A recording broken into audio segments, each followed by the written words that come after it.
everywhere Banu Kai and her Werak fled, the ravenous tribe were never far behind. Seeking a way to defeat them, Banu Kai went into the wastes and let the wind whip her cheeks. And when the cold brought sleep, she dreamt of light. She saw it behind the world, a great calming sheet of ice.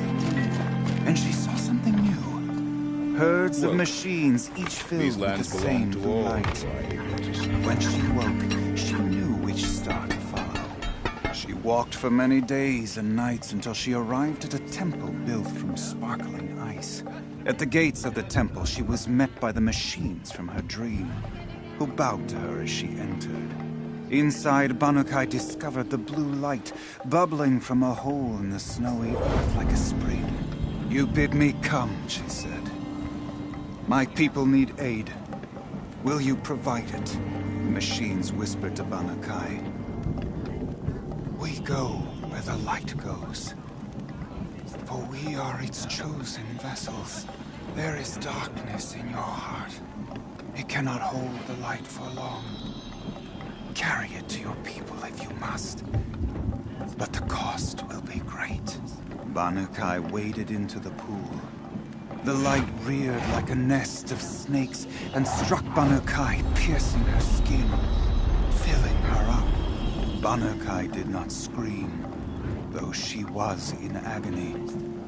Banu Kai did not collapse, though her limbs shook. She climbed from the pool and carried the light inside her. She marched toward home, and the machines marched behind her. As she walked, the light struggled to push its way out of her, but the machines were there to aid her. She sewed her body shut with their cables, patched herself with their metal, and kept the light within. When she arrived, the forces of the ravenous tribe had surrounded the camp. Although the light had left her with 1,000 wounds, Banu Kai charged. And because she held the light, the machines followed. The ravenous tribe killed many, but those in camp rushed to join the battle. They gathered pieces of the fallen machines and from them fashioned weapons. And it was with these that Banu Kai's people repaid the suffering the ravenous tribe had wrought upon them. When quiet descended, Banu Kai finally fell. The machines bowed their heads, and her Werak wept. The light she'd held within her drifted from her wounds and rose to the sky, and for just a moment, before life left her, Banu Kai knew the truth of the blue light, and she felt peace. We remember Banu Kai, the first to crawl from the cave beneath the world, brought the machines to us. When we speak the name of our tribe, we remember her. And we will not forget.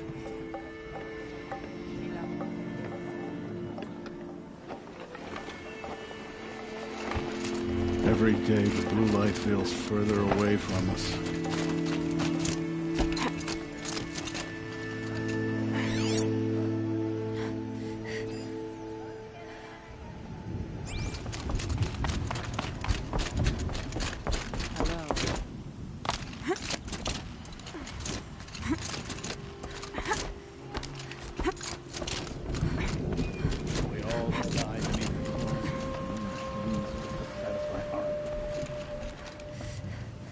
So, machines in the south suffer their own sort of corruption. I wonder what sort of challenge they present.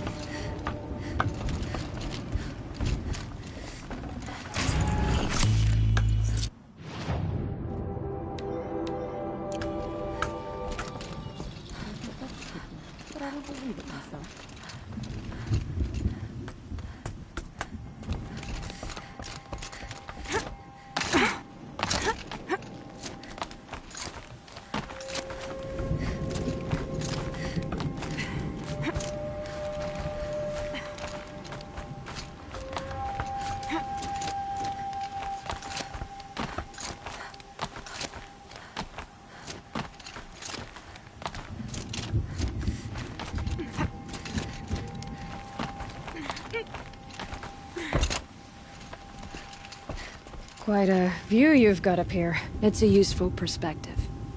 How fleeting we are. when the world is so wide. From up here, you can see how the light paints across the land, ever changing. That's a lesson. All our marks will pass. That outlook sounds a little depressing for a painter. Haven't met many artists, have you? Song's Edge needs new stories. I scrubbed its past off this rock to start anew, but a new start needs new colors. Fresh pigments, like none have seen. Have you always been a painter? I've always painted. But I wasn't a painter until I was driven out of Banur. Up there, the markings are eternal. They paint over the same lines, the same colors, over and over. As a child, I learned from copying them. As I grew, my heart sank at the familiarity. All of us Banuk might as well be trapped in glacier ice.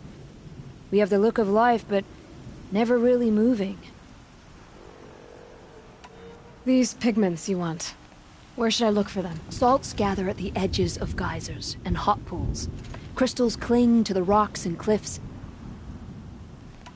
The Banuk rock paintings are impressive, but, You want to know what they mean. That's not the right question, but I'll answer anyway. Some are called to the machines. The sacred shapes you see on metal casings, or on a cauldron door. Do the machines listen to the call? I don't know. Others, like mine, are called to the tribe. You could say inspiration or prophecy. And sometimes even men listen, if the painting is loud enough.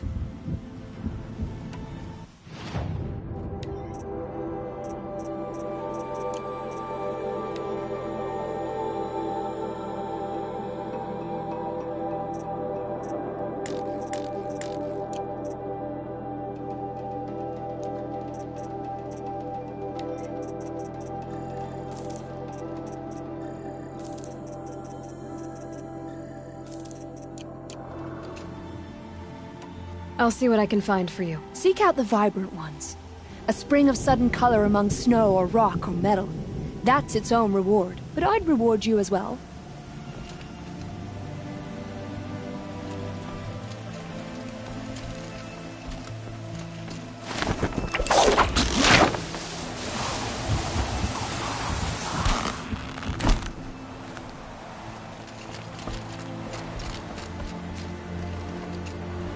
We've no time to host outsiders.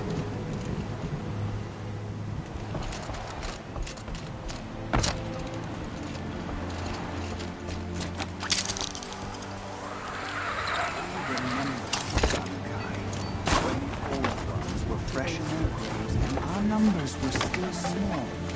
It was she who led us through the frozen wastes. Whatever new machines crawl from that cauldron. Oh, I'm glad my father isn't around. It would torment him to see his legacy drown.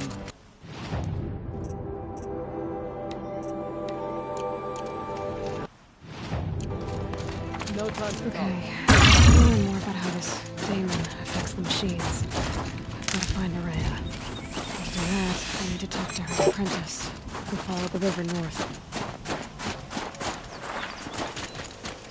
Outlander, wait a moment. That weapon of yours, Outlander, that spear. I can see the blue light upon it. This? It was made by an acquaintance of mine. Ah, a shaman. No. More of a tinker? A tinker does not understand the spark in the metal, the song in the metal like this. But it could be improved upon, modified with the help of the old ones. Far north of here, there is a cave, a shaft in the snow. Within it is a nest of metal birds. Find a bird that hasn't been stripped by shamans past. Look for a rail inside it, the length of your spear. That's all I can tell you. Get a rail from some metal birds in a cave. Sounds perfectly normal. None of us. Remember what I said, but tell no one. The secret shared is kept beneath ice. These are not the first bandits we've seen here. But they are among the most friendly. Does anyone have eyes on the green dye?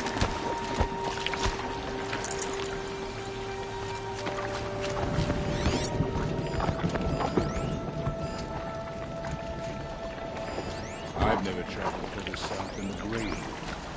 In the old days, the mad sun king.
Karja Outlanders. What brings you Karja so far from your home? There's good machine hunting in the cut. Danger, too. Some have a taste for both, and they pay people like me well to guide them. We've had a bad run this time, even after I brought this priest along to read the signs. I did say the sun's light was cast quite red the night of the... Not your concern, though, Huntress. May your arrows find their mark. You're a long way from home, too. Watch your back out there. May the sun grant you a portion of its wisdom, young Huntress. Why, hello there. I never knew her when I was a child. Yes, you're very friendly. The sun shines on those who mind Nothing their for own. you, Never so they have children if you can avoid it.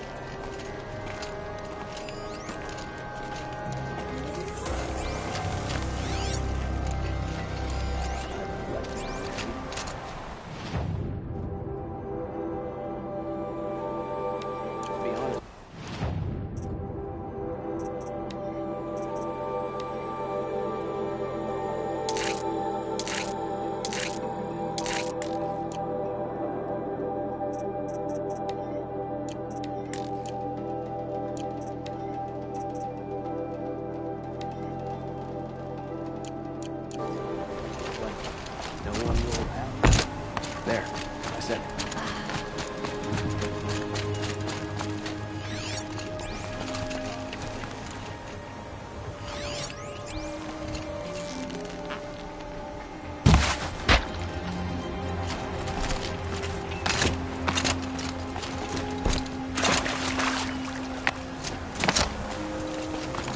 Atomic? What did it take to knock one of those over? They're built to last.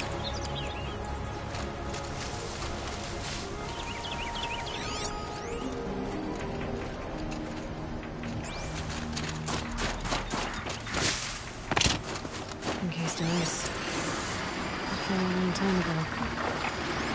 But the scavengers have just gotten started.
Won't waste this.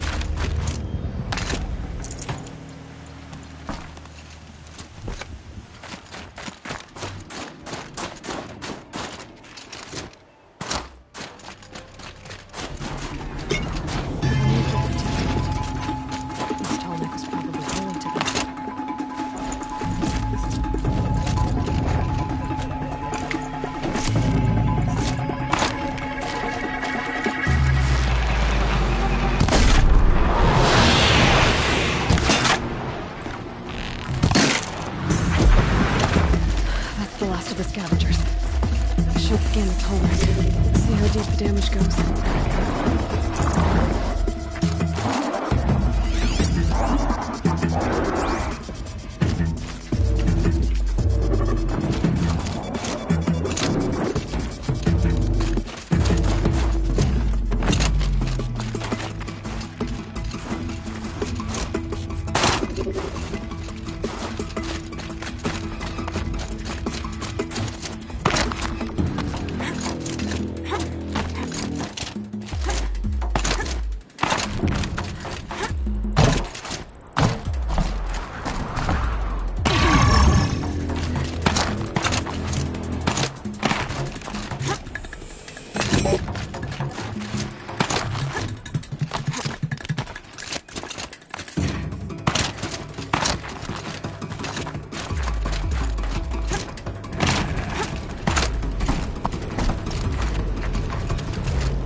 Scavengers ripped out the major parts. If I could bring them back, maybe I could even liquidate them.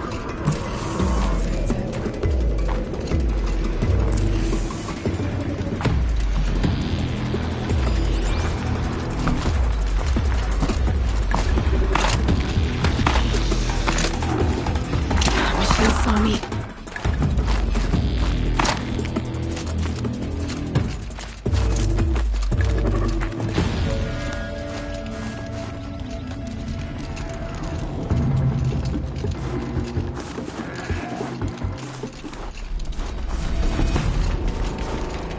Again.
Good find.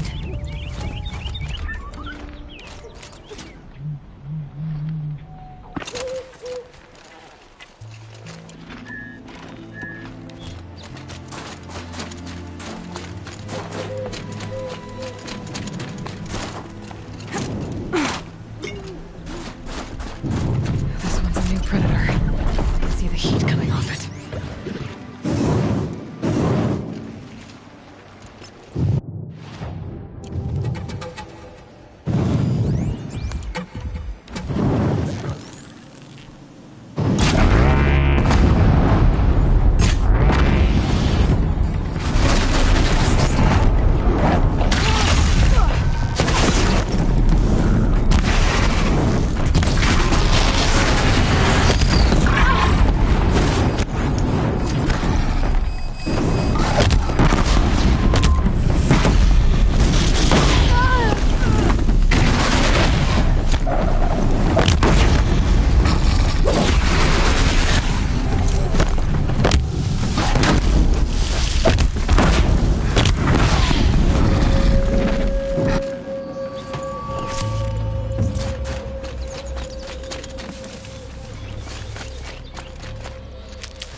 Okay, they're heading back.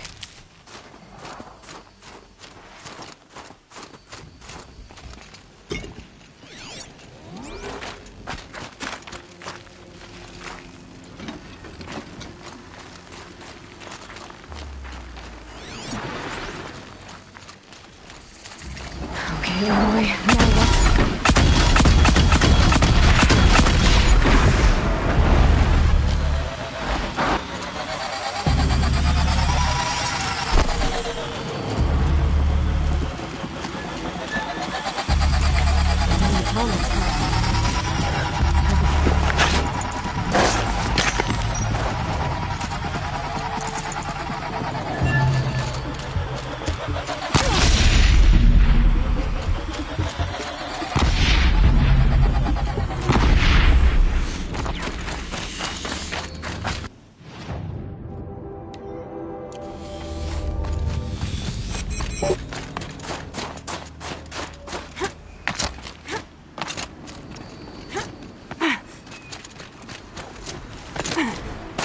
Think of summer sun. Breeze through the trees.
Ouch.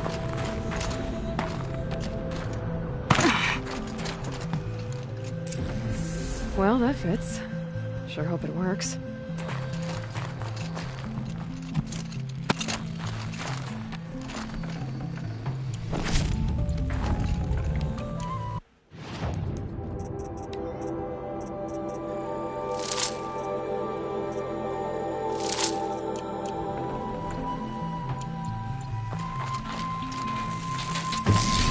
Well, it's in better shape than it was.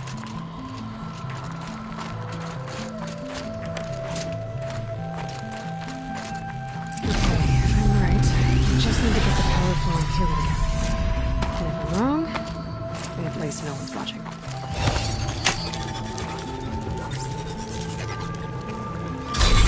That should wake you up. Easy now. Easy!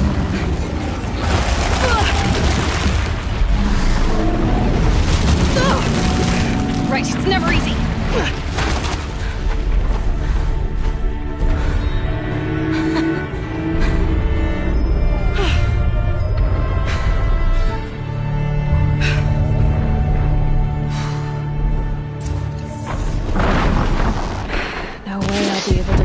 That big down.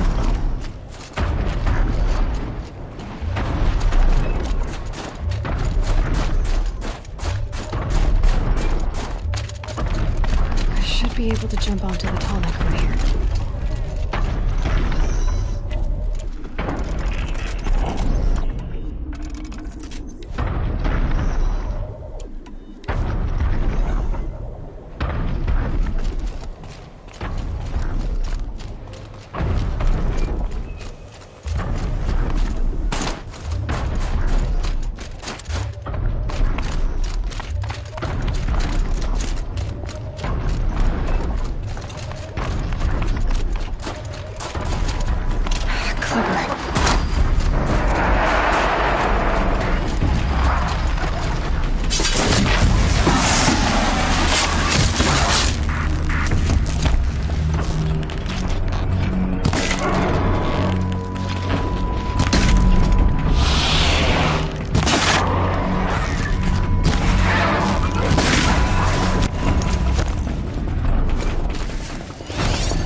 Should be a good spot for jumping onto the tall neck.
Made it.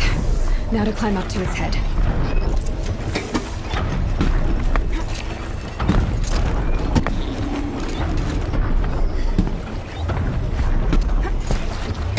Bergman said Araya's apprentice were north of the river. Hopefully not too far.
I'll tuck that away.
Strike only if you're sure you'll hit!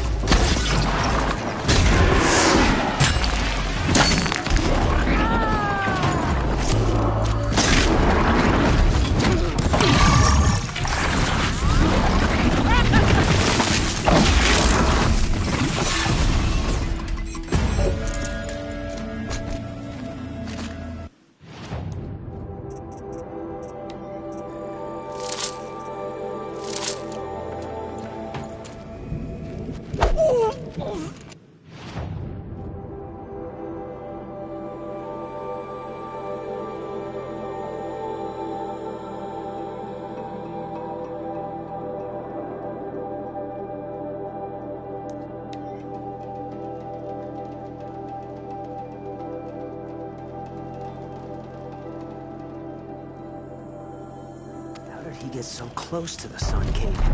The Oseram Guard will be blaming their shadows for their mistakes.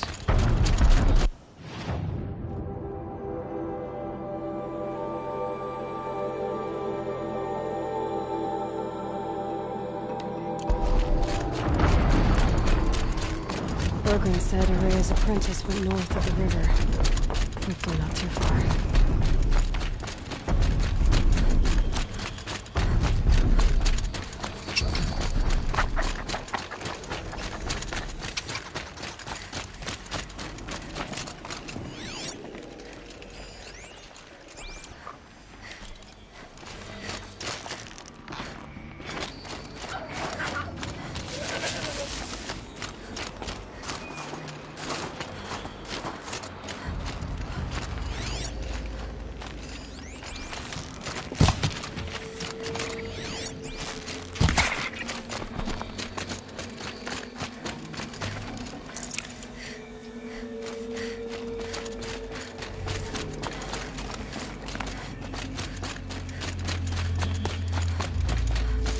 That must be Maltuk, keeping out of that.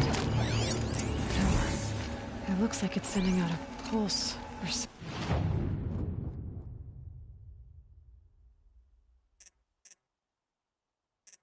Signal. Naltuk? Who are you? How did you find me? Bergrand told me you'd be out here. He's persistent. I've told that Oseram 1,000 times. I don't need to buy anything. And I'm not selling. I just need to find Araya. Well, you won't. She's gone where only shamans can tread. She seeks guidance from the voice in the blue light. That is her task. And the task she gave me is to observe the daemon's work. To stop it spreading, if I can. But what can I do about these towers? In only a few weeks, they've sprouted throughout the cut. The daemon's energy pulses from them. Rallies the machines, even repairs them.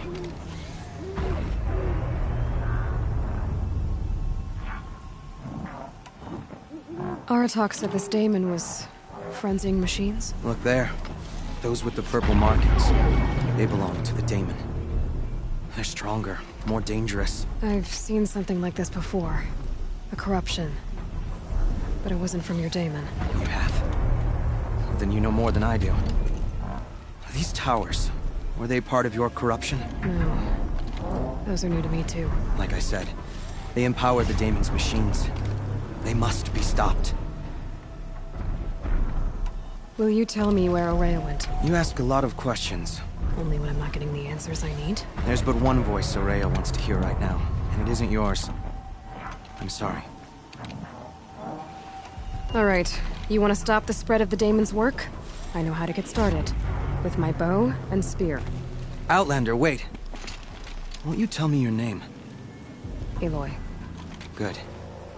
If you fall to the daemon's machines, at least I can properly recount your efforts to Aurea. Thanks for the vote of confidence. But I won't fall. And when I'm done, you're gonna tell me where she is. So these towers can repair machines that are possessed by your daemon. And those machines are tougher and angrier. That's what I've seen. From a distance, anyway. As for how to deal with it... I've got an idea.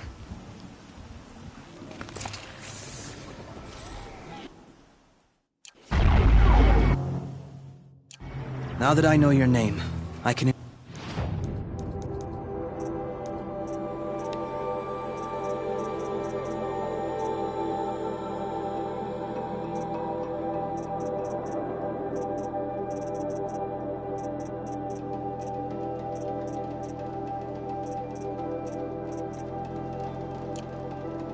entreat the spirits for your passing.